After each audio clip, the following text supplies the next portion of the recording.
Olá! Mais uma vez aqui estamos com o nosso programa Os Gideões. Um programa feito para você que quer estudar a Palavra de Deus, quer conhecer mais profundamente a sua Palavra, mas não apenas para conhecer, mas também para colocar em prática. Quem sabe sendo um Gideão 24 horas, hein? Quem sabe orando, adorando, fazendo viagens missionárias conosco, preparando a igreja para a vinda de Jesus. É isso aí. Estamos vivendo Atos dos Apóstolos nos nossos dias. Isto mesmo. Nesta série de programas sobre o livro de Atos, vemos como a igreja começou, vendo como ela caminhou, vendo os desafios e as aventuras dos primeiros discípulos, dos primeiros apóstolos. E no programa de hoje conversaremos sobre Paulo. Paulo é apedrejado. O que aconteceu? Onde foi? Como pararam de apedrejá-lo? Vamos ver? Deixe o seu coração aberto e pronto para ouvir a voz de Deus. O programa Os Gideões já começou.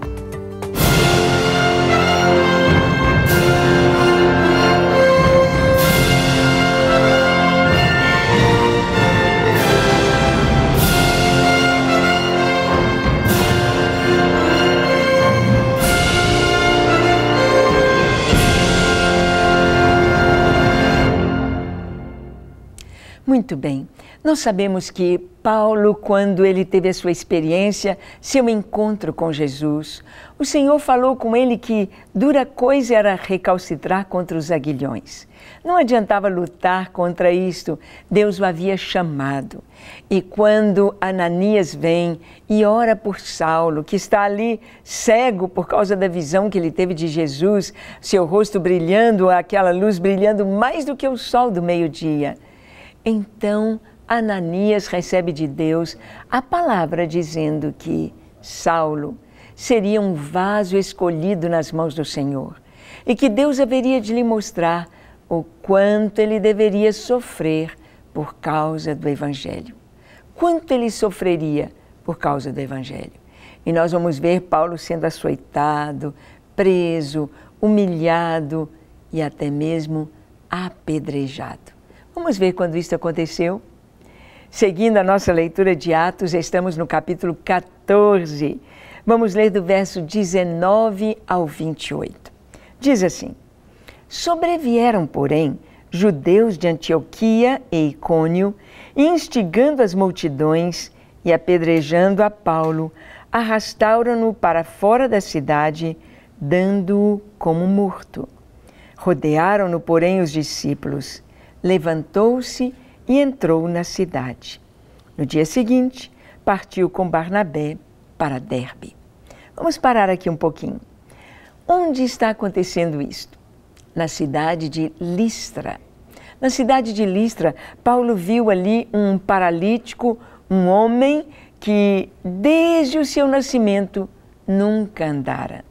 Um defeito nos pés? Uma paralisia infantil? Não sabemos.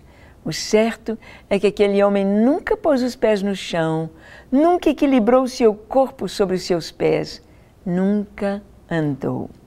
E Paulo, vendo aquele homem ali, que prestava atenção nas mensagens, aquele homem que estava atento ao que Paulo dizia, olhou para ele e viu que ele tinha fé. Ele estava crendo, ele tinha fé para ser curado. Então Paulo mandou que ele se levantasse, se aprumasse sobre os seus pés, e aquele aleijado então começa a andar. Logo, em língua licaônica, se aglomera uma multidão dizendo: os deuses vieram até nós, os deuses estão aqui em forma de gente. E chamaram Paulo de Júpiter, aliás, Barnabé de Júpiter, Paulo de Mercúrio. E trouxeram então os sacerdotes pagãos grinaldas e touros para oferecer como sacrifícios a Paulo e Barnabé. Quando eles perceberam o que estava acontecendo, porque eles estavam falando em língua licaônica, Paulo falava o grego, falava o hebraico, falava talvez o latim, certamente, mas não a língua daquela terra, da cidade de Listra, a língua licaônica.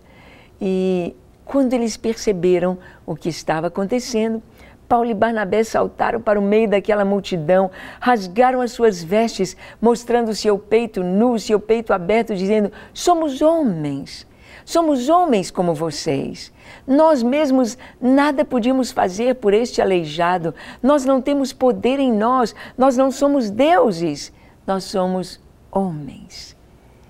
E aí, com muito custo, eles impediram a multidão de fazerem aqueles sacrifícios. Mas então aconteceu o que está escrito aqui. Vieram judeus de Antioquia, de Icônio, judeus cheios de inveja, judeus que estavam perseguindo Paulo por onde ele ia. E eles vinham na sinagoga e desmentiam Paulo.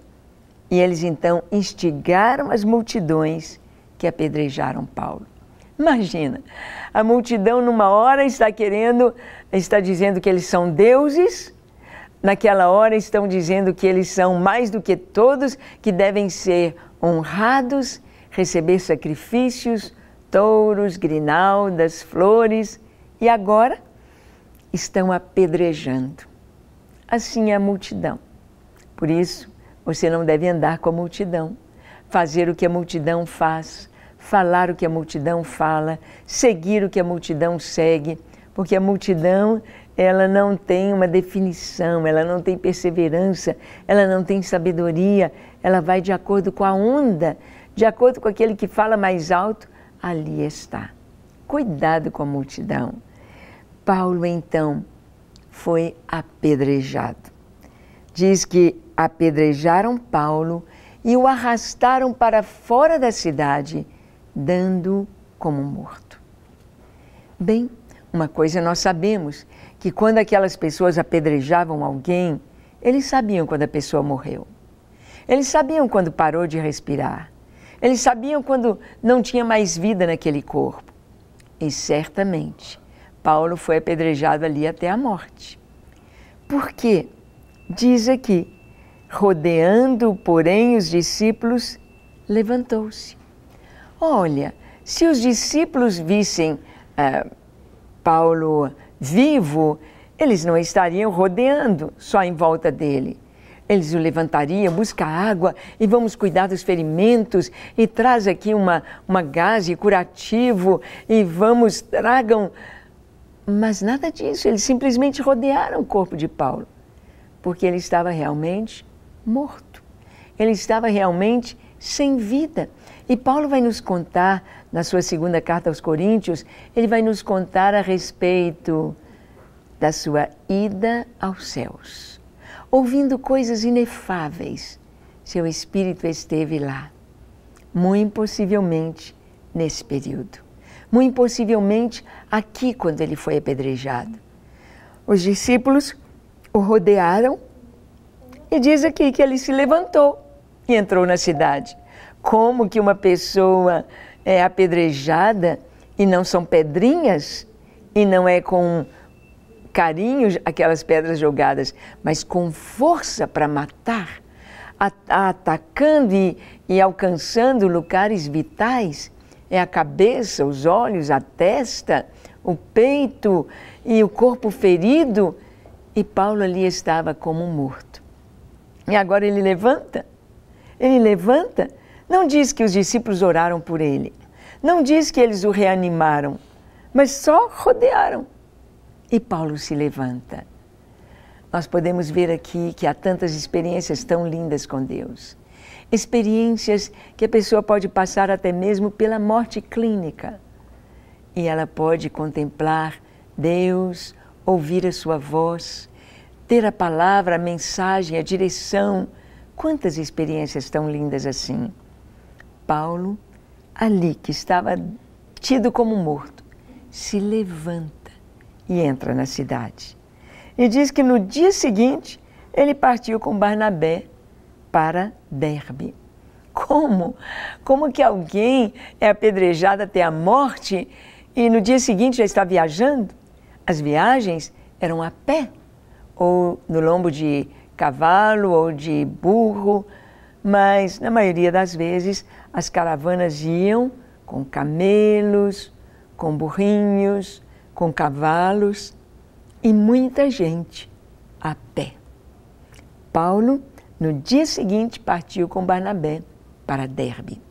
E o texto continua dizendo: e tendo anunciado o evangelho naquela cidade e feito muitos discípulos, voltaram para Listra e Icônio e Antioquia, fortalecendo a alma dos irmãos, exortando-os a permanecer firmes na fé e mostrando que através de muitas tribulações nos importa entrar no reino de Deus.